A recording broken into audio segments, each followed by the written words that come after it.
Que serait notre conscience sans inconscient ? La psychanalyse est-elle la seule forme de thérapie ? Que veut-on dire quand on parle de pulsion ? Dans quel cas parlons-nous de transfert ? Branchez vos synapses et entrez dans l'interface pour apprendre à penser psycho. Une émission proposée par Mostafa, Lucie et Alexandra, étudiants en psychologie clinique. Bonjour et bienvenue à cette deuxième partie de l'épisode sur la musicothérapie. Je suis Mostafa Mala, détenteur de licence en psychologie option psychopathologie de l'adulte à l'université Lumière Lyon 2. Et je suis Alexandra Hornecker, étudiante également en 3e année de psychologie et diplômée d'une licence en psychologie avec mention à l'université Lyon 2 et spécialisée dans la psychopathologie de l'adolescent. Ceci est la suite de la première partie et j'espère que l'épisode vous plaira. Maintenant, je pense qu'il serait intéressant, j'ai un peu expliqué tout ça, mais je pense que ça intéresse pas mal les auditeurs de savoir finalement pourquoi on va aller voir la musicothérapie et pour quel type de pathologie ou quel type de souffrance. Donc là, ça va peut-être plus rejoindre la clinique sur ce point-là. Donc tout d'abord, ça va permettre d'améliorer l'humeur d'une manière générale. Une musique agréable à écouter, ça remonte toujours la banane quand ça va pas. Ça peut aussi réduire les états de stress ou d'anxiété.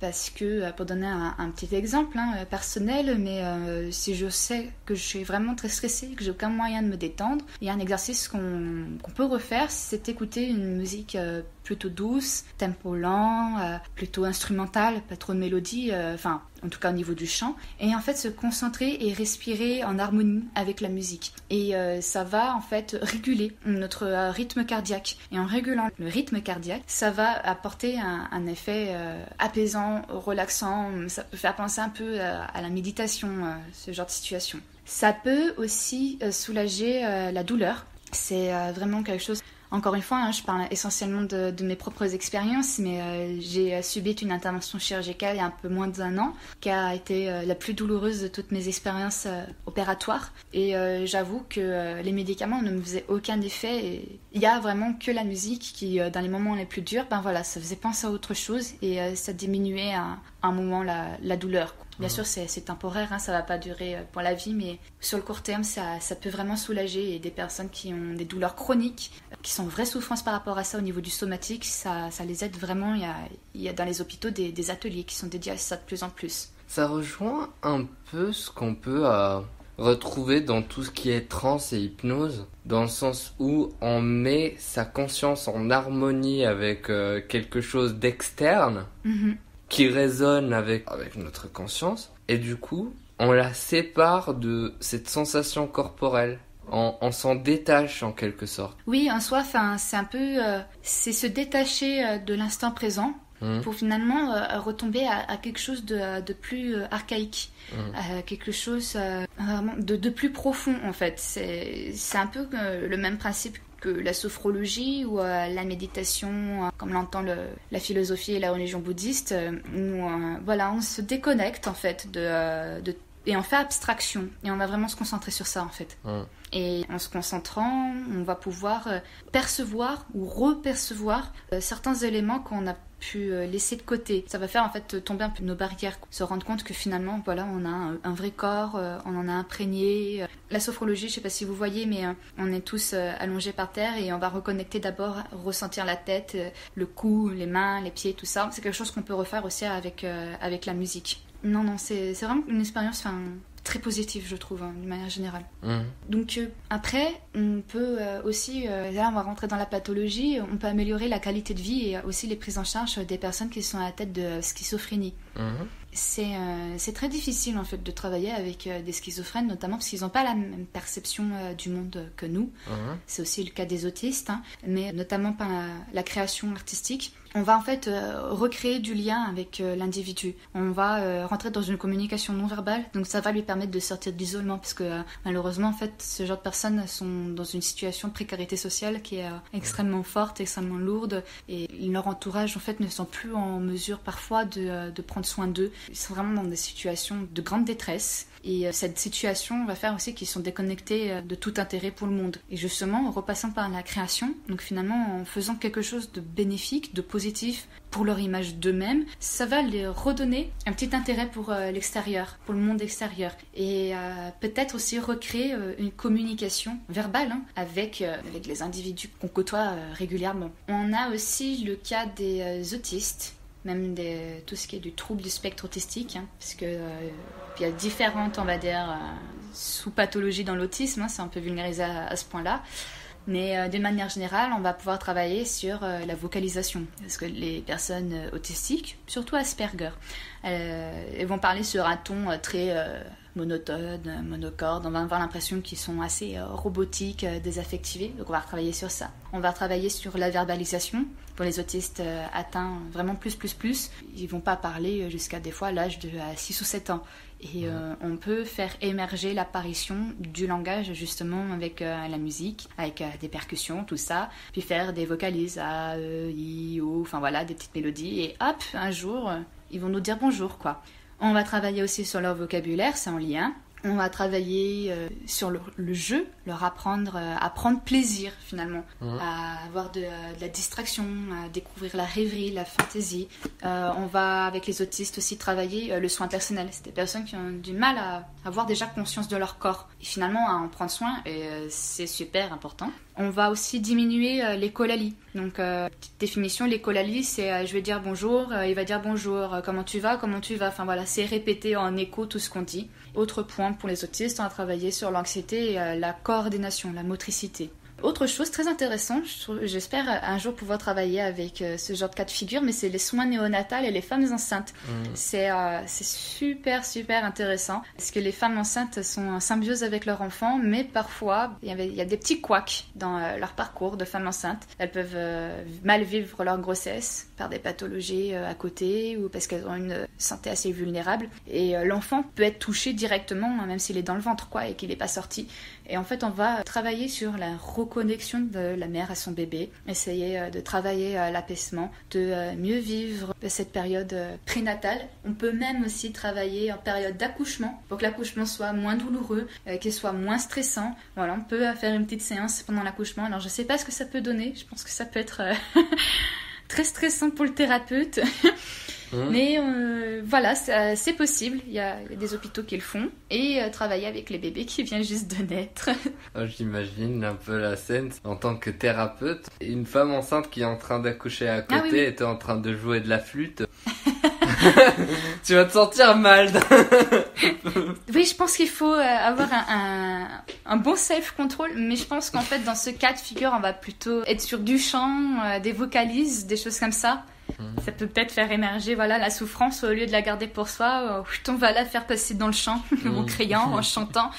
Et faire peut-être des choses plus de ce registre. Je doute, même si nous on peut jouer en tant que thérapeute de la musique, je suis pas sûre que la femme en train d'accoucher puisse être en mesure de jouer d'un instrument ou du tambour, ça.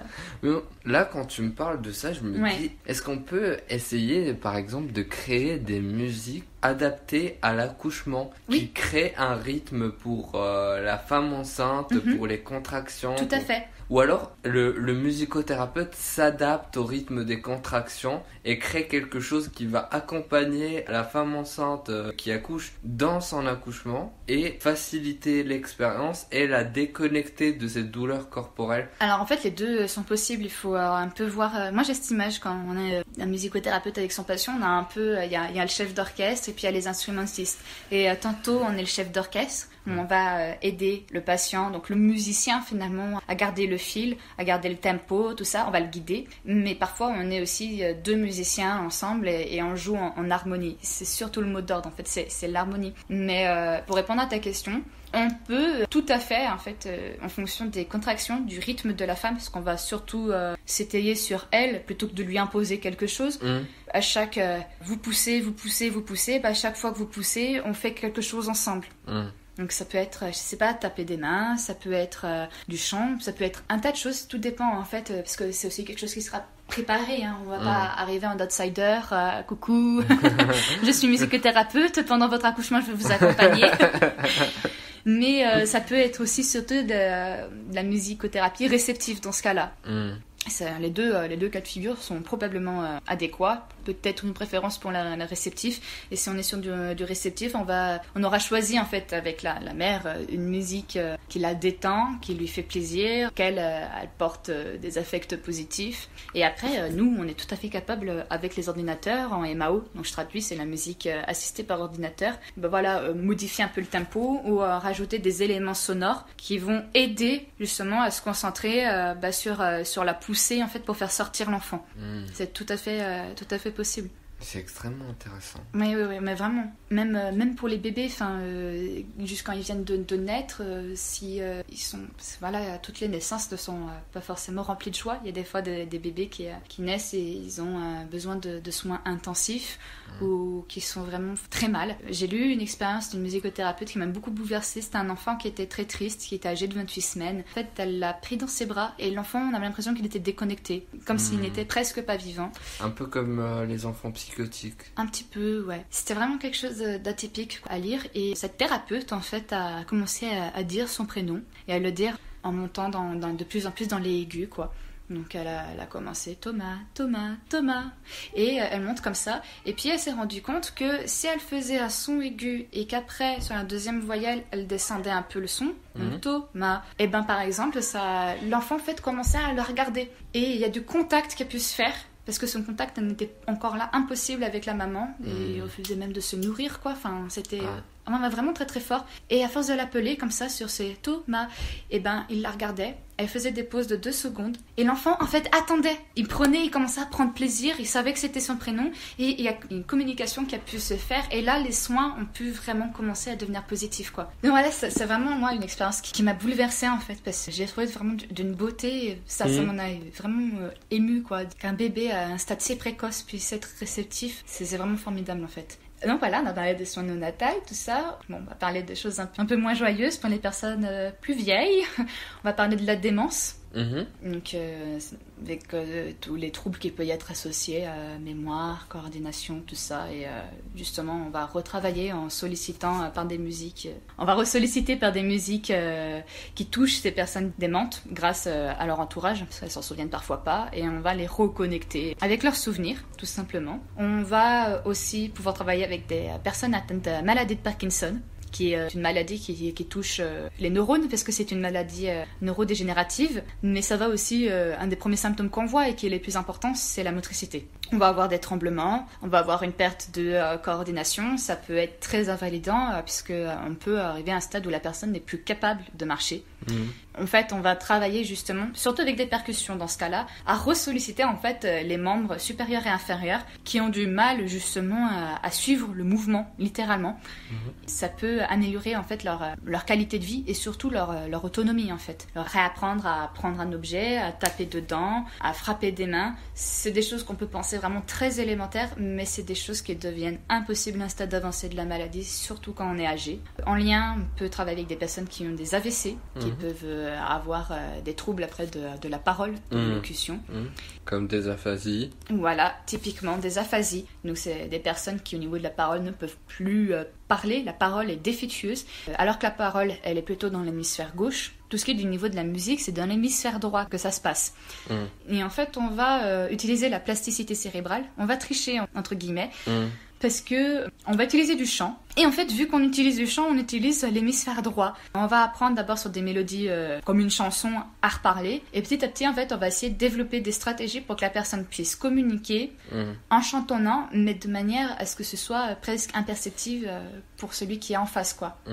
Mais ça, c'est les aphasies du type non-fluente. Je crois, oui. Oui, du type Broca. Mais ce qui est des aphasies de type Wernicke, là, c'est des aphasies fluentes, mais c'est plus dans la compréhension du langage que dans la production. Oui, mais c'est sûr que si la personne, voilà, pour expliquer aux auditeurs, mais dans les aphasies de Wernicke, en fait, la personne ne comprend même plus ce qu'on dit. C'est littéralement, on lui parle en chinois. Même pas ce qu'elle dit elle-même. Même pas ce qu'elle dit elle-même, ni les bruits qui l'entourent, enfin, tout lui est inconnu, elle est incapable de savoir ce qui se passe, c'est incompréhensible. Là, c'est sûr, dans ce cas, on ne peut pas travailler avec eux. Parce que la communication, elle est impossible à faire. Hein. Mais quand c'est des aphasies de type Broca, par exemple, là, oui, c'est possible de retravailler avec. Si vous voulez, vous pouvez laisser en commentaire et on fera un épisode sur les aphasies. On invitera même peut-être un de nos collègues en neuro qui pourra mieux expliquer que nous, même si là, je pense que on peut vous donner les bases. Oui, aisément, quoi. Ouais. La neuroscience, c'est quelque chose qu'on affectionne oui, j'aime plutôt. Beaucoup. Oui, on aime bien tous les deux. Ouais. Ceci est la fin de cette deuxième partie de la musicothérapie. On vous retrouve à la troisième partie parce que bien sûr, il y en a encore plus. Je suis trop bavarde. Il y a beaucoup de choses à dire, c'est très intéressant. Donc à la prochaine sur Pensée Psycho.